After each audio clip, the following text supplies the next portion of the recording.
Hello everyone, welcome back to my channel. তো join মম টাইমের আর একটা নতুন ব্লগে তোমাদের অনেক অনেক স্বাগত জানাই। তো আজকে সকাল থেকে দিনটা মেঘলা মেঘলা করছে, দেখতেই পাচ্ছ, তার সাথে হালকা হালকা বাতাস। তো বৃষ্টি হওয়ার সম্ভাবনা আছে, দেখেন জানি না বৃষ্টি হবে কি না। কিছুদিন যা গরম আর তাপ গেল, তবে কিন্তু আজকে বেশ দিনটা ভালোই লাগছে, কারণ হালকা হালকা বাতাস দিয়েছে। বৃষ্টি না হলেও চলবে, কারণ দিনটা বেশ ঠান্ডা ঠান্ডা কিন্তু। তো চলো, এদিকে এদের বাচ্চা পাখিদের মুখ ধোয়া হয়ে গেল, তো ওদেরকে খাবার দিবে। তো এদিকে আমি রান্নাটাও তাড়াতাড়ি করে বসিয়ে নিলাম, কারণ তোমাদেরকে কালকেই বলেছিলাম যে আজকে ননদরা বাড়ি চলে যাবে। তো সেই কারণে ওরা সকাল সকাল চা খেয়ে বেরাচ্ছিলো, জানো তো। তো আমি বললাম যে শুধু চা খেয়ে যাবে, এখন বাড়ি পৌঁছাতে পৌঁছাতে কটা বাজবে। তো সেই কারণে ওদেরকে একটু ভাত খাইয়ে পাঠাবো। তো এদিকে ভাত বসিয়ে দিয়েছি, আর তাড়াহুড়াতে কী রান্না করবো, তো আলু পটলের তরকারি করে নিচ্ছি। তো প্রথমে ভাবলাম যে আলু পটলের তরকারি শুধু করে নেব। তো এদিকে বললামই যে আমার শ্বশুরবাড়িতে সোয়াবিনটার ভক্ত খুব, সোয়াবিন ছাড়া মাথার মধ্যে কিচ্ছু ঢোকে না। তো সেই কারণে আলু পটলের তরকারির মধ্যেও সোয়াবিন দিতে হবে। তো এদিকে সোয়াবিনের তরকারি করব। তো আমার ননদ এদিকে রেডি হয়ে নিয়েছিল, জানো তো, রেডি হয়ে এখন তরকারি কাটতে বসে গেছে। তোমরা ভাবছো যে ননদকে কত খাটিয়ে যাচ্ছি। আসলে কি বলো তো, ও নিজে থেকে এসে তরকারিটা কাটতে চাইলো যে তাড়াতাড়ি হয়ে যাবে, তাহলে ওরাও বেরাতে পারবে তাড়াহুড়ো করে। তো আজকে তোজোকে নিয়ে যাবে, কারণ তোজো খুব ওদের সাথে যাওয়ার জন্য খুব এক্সাইটেড। তো কী হয়েছে জানো তো, সকালে দুবার বলছি যে বাবা যাস না, তোকে ছাড়া থাকতে পারবো না। বলতে আমি যাই, তারপরে তোমরা বুঝতে পারবে কেমন ঠেলা লাগে। এগুলো কথা যে কোথা থেকে শিখছে এই বাচ্চাগুলো, বাচ্চাদের কথা শুনে না এক এক সময় আমি অবাক হয়ে যাই। তো কিছু করার নেই, ও যাবেই। তো যে পাপা অনেকবার বললো যে বাবা যাস না, একটা খারাপ লাগছে, ওকে ছাড়া জানো তো কোনো দিনও থাকিনি। তো যাবেই। তো যেহেতু চলে আসবে কালকের দিনটা থাকবে, তো তারপরের দিন চলে আসবে। তো সেই কারণে আমি আর বারণ করলাম না যে থাক। কিন্তু একটা ভয় কাজ করছে, জানো তো, যে ওখানে গিয়ে যদি কান্নাকাটি শুরু করে তখন কি হবে। যেহেতু 1-2 ঘন্টার রাস্তা, তো ওখান থেকে তো আর চট করে আসা যাবে না, আর আমরাই তো আর যেতে পারবো না, কারণ তোজো পাপা তো কাজের প্রচণ্ড চাপ, ও আর চট করে যেতে পারবে না, আর ওরাও এসে দিয়ে যেতে পারবে না। তো এটা একটা ভয় কাজ করছে। তবেই মনে হয় থেকে যেতে পারবে, কারণ আমার শ্বশুরমশাইকে শ্বশুর বাবাকে খুব ভালোবাসে, আমার শাশুড়িকেও খুব ভালোবাসে, আর ওর পিসিমণি তো আছেই, পিসিমণিকেও খুব ভালোবাসে। তাছাড়া বাচ্চা পাটি আছে, আমার ননদের মেয়ে, তারপর আমার জায়ের 2 ছেলে। তো এদের সাথে তো খেলতে পারলে, তোমাদেরকে এর আগে অনেকবার বলেছি যে গ্রামের বাড়ি গেলে একদমই আসতে চাই না, কারণ ওখানে খেলার এতটা নেশা ওঠে। তো ওখানে গেলেও খুব একটা আসতে চায় না, আমাদেরকেই বলে যে তোমরা চলে যাও, আমি এখানে থাকবো। তো সেই কারণে একটু সাহসটা পাওয়া গেল যে সারাদিন তো ওখানে খেলাধুলো করবে।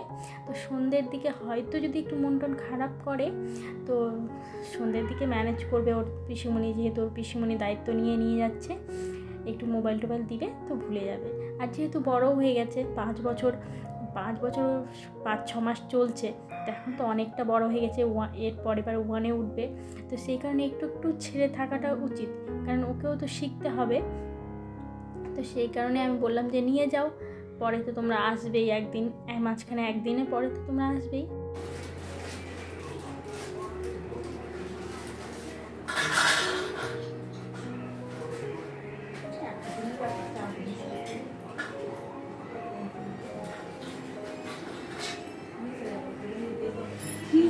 কাউকে একটা ছিল জানতা জায়গা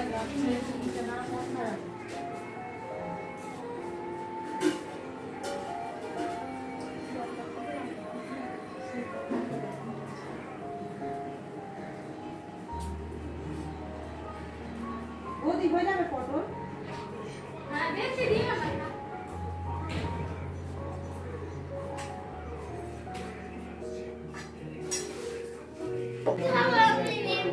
কি দেখছে রে, বাবার খাওয়া নিবা না? আর নাই, পরে এনে দিব তোমাকে। হ্যাঁ, পরে এনে দিব।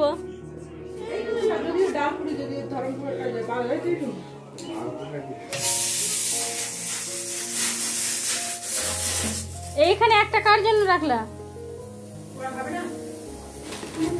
না আমি খাবো না, ওই তো যোগ হ্যাঙাচ্ছে তাই বলছি। দিলা আয় তো তুমি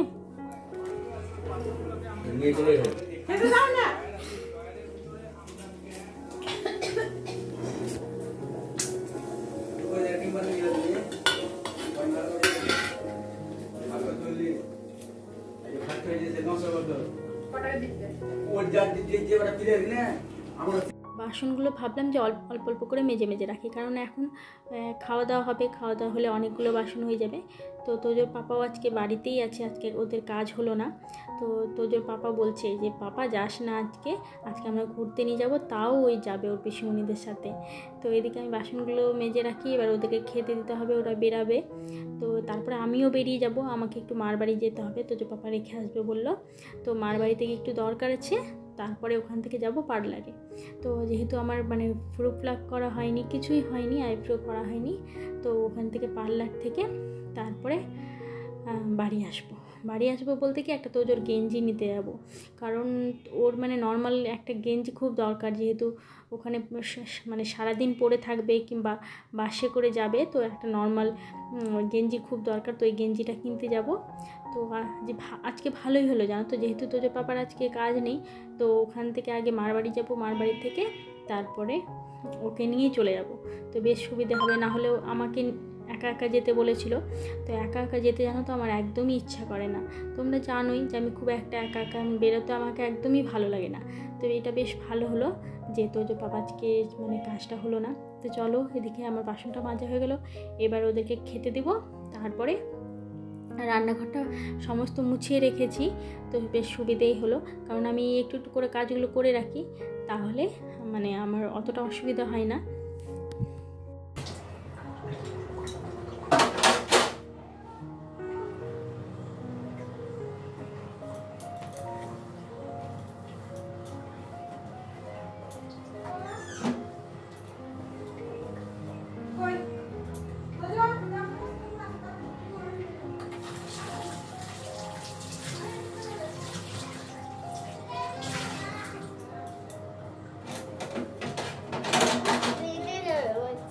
হ্যাঁ,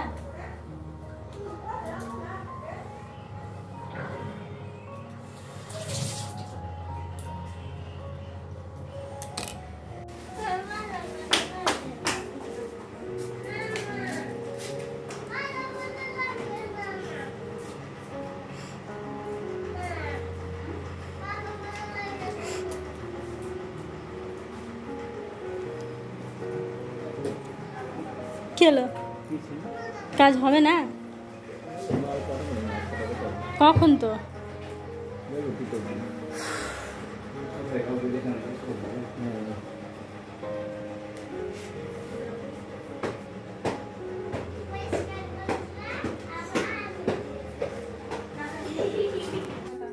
বয়স্ক লাগছে, দেখো চুল টুল কালার নিয়ে এসছি তো আমি।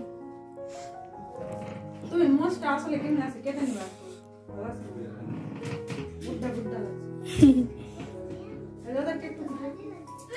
ওদের করেছি, যাচ্ছি দাঁড়াও। হ্যাঁ তোজো দাদা পড়েছে,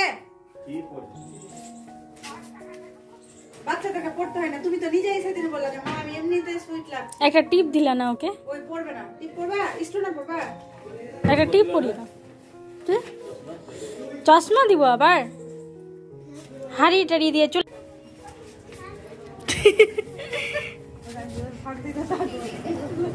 আস্তে আস্তে টাটা করে দাও।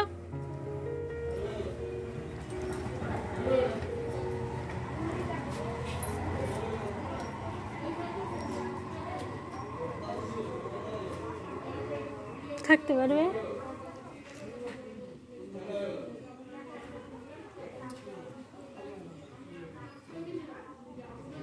তো এদিকে আমিও বেরিয়ে পড়েছি মারবাড়ির উদ্দেশ্যে। তো তোজোর পাপা আমাকে রোড পর্যন্ত এগিয়ে দিল, তারপরে ওখান থেকে হেঁটে হেঁটে যাচ্ছি। তো একা একা দেখো রাস্তাটা একদম ফাঁকা, যেহেতু প্রায় তো মানে এখন 2টোর মতন বাজে, তো এখন মার বাড়ি থেকে খাওয়া দাওয়া করে এসেছি। তো এখানে 1-1 ঘন্টার মতন থাকবো, 1-2 ঘন্টার মতন থাকবো, কারণ 4টের দিকে তোমার এখানকার পার্লার খুলবে। তো এখানে একটু বৌদির সাথে দরকার আছে, বৌদির কাছ থেকে কিছু জিনিস নিব, তো সেখান থেকে তারপরে যাব পার্লারে। তো চলো এখন যাওয়া যাক। তোমার থেকে আমারটা বড়, তোমারটা থেকে আমারটা বড়, আমারটা বড়। দাঁড়াও, তোমারটা ও বড় বলতে হবে, ছোট থাকলেও বড় বলতে হবে। ধরো না নাগলো পিঠে রাখলো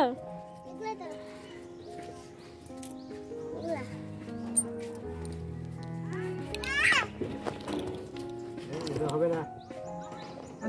তো বন্ধুরা চলে এসেছি মলে, দেখতেই পাচ্ছ। তো এই ড্রেসটা জানো তো আমাকে বেশ দারুণ লেগেছে দেখতে। তো এখানে এসেছি তোজোর বাজার করতে, আর এদিকে নিজের বাজার দেখছি, দেখতেই পাচ্ছ। তো ড্রেসটা কিন্তু বেশ ভালো লেগেছে, লং ফ্রকের মতন আছে আর স্মোকি টাইপের। তো স্মোকি ড্রেস আমার এমনিতেই পছন্দ। তো যাই হোক, নিতে পারবো না এখন, কারণ যেহেতু শাড়ি নিয়েছি। তো এখন মানে এতটা জিনিস নেওয়া যাবে না, পরে এসে এই ড্রেসটা আমি নিব। এখন অ্যাভেলেবেল আছে, মানে কেউ একজন এটা দেখে না এখানটাতে রেখে দিয়েছে। তো আমার বেশ পছন্দ হয়েছে এই ড্রেসটা। তো বাড়িতে এসে মন খারাপ করে বসে আছি, দেখতেই পাচ্ছ। তোজোর পাপাও মন খারাপ করে বসে আছে, আর আমিও। তো ও যেহেতু বুঝতে দেয় না, কিন্তু ওর সত্যিই মন খারাপ করছে, কিন্তু বুঝতে দেয় না। মোবাইল দেখছে, মানে নাগারে মোবাইল দেখছে, দেখতে পাচ্ছ। গলাটাকে কোনোভাবে তুলেও না, কারণ বুঝতে পারছি ওর কথাবার্তাতে মনটা খারাপ করছে। বারে বারে তোজোর কথা জিজ্ঞেস করছে। তো বাড়িতে থাকলে ছেলেটা এদিক ওদিক ঘুরে বেড়ায়। তো আমার তো মন খারাপ করছে, তো কিছু করার নেই। মানে আমি ওকে বুঝতে দিচ্ছি না, কারণ মানে ওরও খুব খারাপ লাগে, তো সেখানে বুঝতে দিচ্ছি না। তো ও মোবাইল দেখছে, তো আমি ওর সাথে যোগ দিয়ে মোবাইল দেখছি, কিন্তু মনটা তো পড়ে আছে সেই ওখানেই। জানি না কী করছে না করছে। 2-3বার ফোন করলাম, তো মানে দিব্যি সে বলছে যে মানে আমাদের কথা নাকি মনেই পড়ছে না। তো ওখানে খুব খেলাধুলা করছে। তো ওরা বাড়ি পৌঁছতে জানো তো বিকেল 4টা বেজে গেছিলো। তোমাদেরকে বললামই যে একটু না খাইয়ে পাঠালে কী অবস্থা হতো। তো ওখানে যেয়ে আবার খাওয়া দাওয়া করলো। খাওয়া দাওয়া করে সন্ধ্যের দিকে, আমি বিকেলের দিকে ফোন করেছিলাম একবার, তখন কথা হয়নি। সন্ধ্যের দিকে ফোন করেছিলাম, তখন কথা হলো যে না এখন মানে খেলাধুলা করছে, একবারও আমার কথা জিজ্ঞেস করেনি। তো চলো আজকের ভিডিওটা এখান থেকে শেষ করব, কারণ আজকে খাওয়া দাওয়া সমস্ত কিছু বাইরে থেকে করে এসেছি। তো রান্নাবান্না কিছু করার নেই। তো আজকের ভিডিওটা এখান থেকে শেষ করলাম। সবাই ভালো থেকো, সুস্থ থেকো, পরিবারের সকলকে নিয়ে ভালো থেকো।